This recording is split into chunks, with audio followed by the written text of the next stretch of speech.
مايك تشيك. نزل مايك تشيك. مزجت كوبي تشيك. نجم ابو الفدا سوى كده. ونبدأ كلامنا زي العادة بالسلام عليكم. طبعا انت دلوقتي زمانك عرفتني وعرفت ان انا عمر الحقيقي من الحقيقي برودكشن، ده باين من الانترو.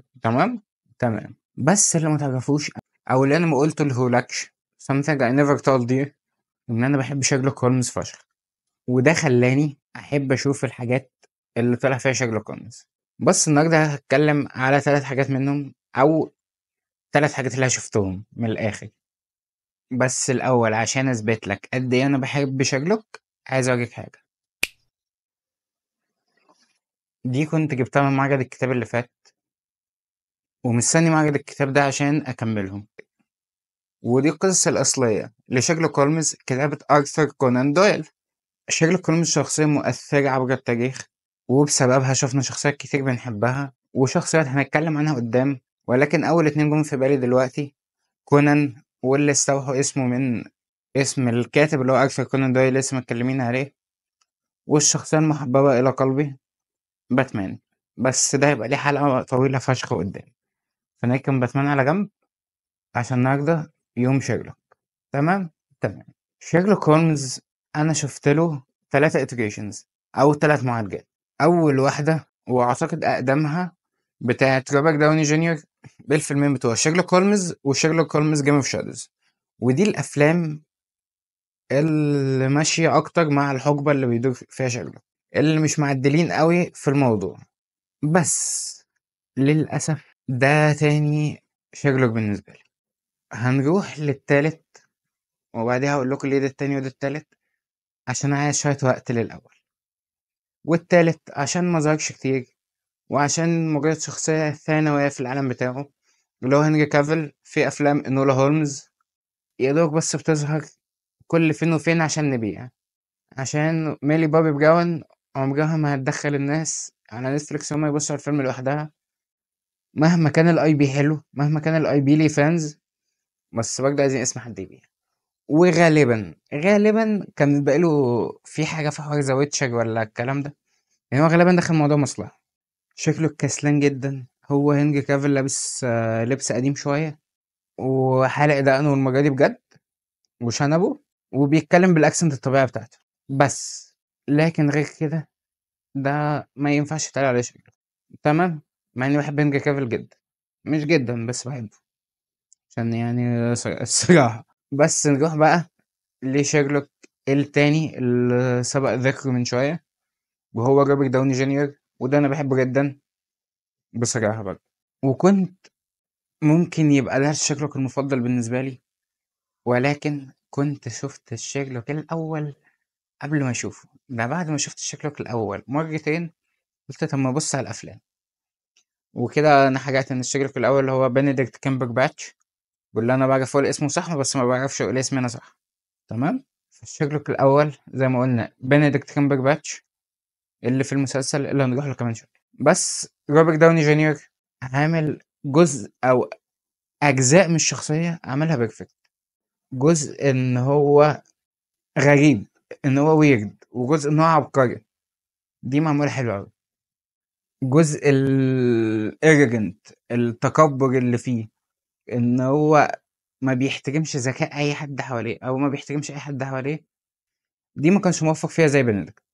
والكلام ده مع شخصيتين بشكل باين قوي، واللي هما مايكروفت هولمز والشخصية التانية دكتور واتسون.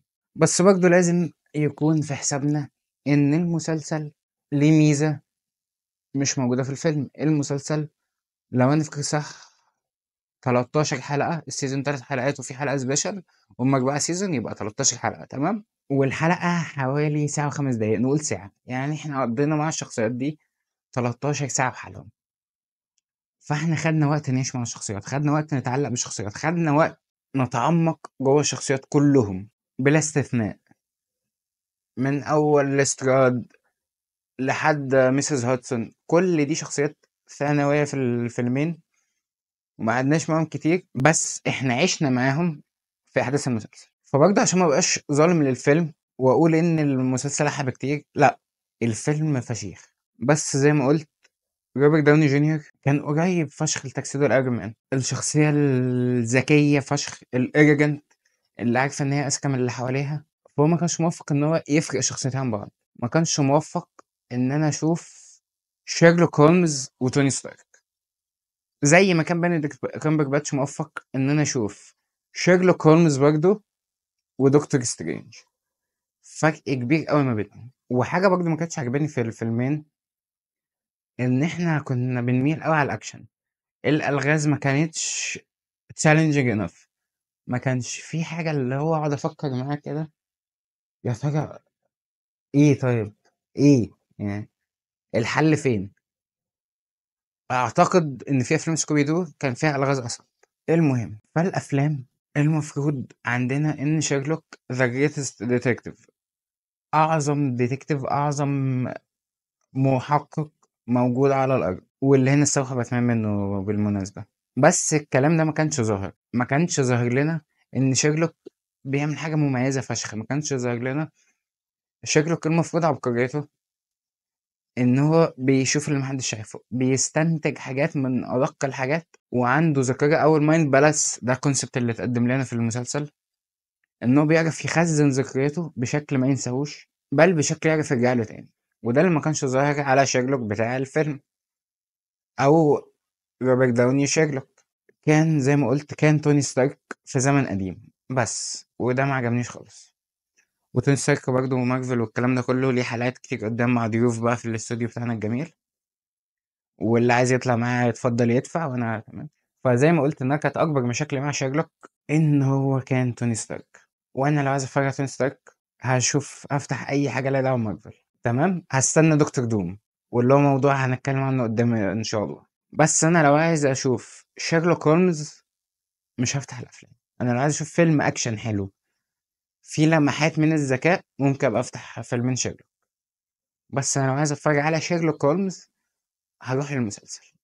فيلا نروح مسلسل شيرلوك اللي كان بيتذاع على بي بي سي لو انا فاكر صح، واللي كان بيقوم بدور شيرلوك هولمز بنديكت كامبرباتش، احسن شيرلوك فيهم. اول حاجه انا شفت اعمال كتير جدا لبنديكت كامبرباتش، ولا حاجه منهم كانت شبه شيرلوك، ولا حاجه منهم كانت شبه بعض. عامه انا بحبه فشخ.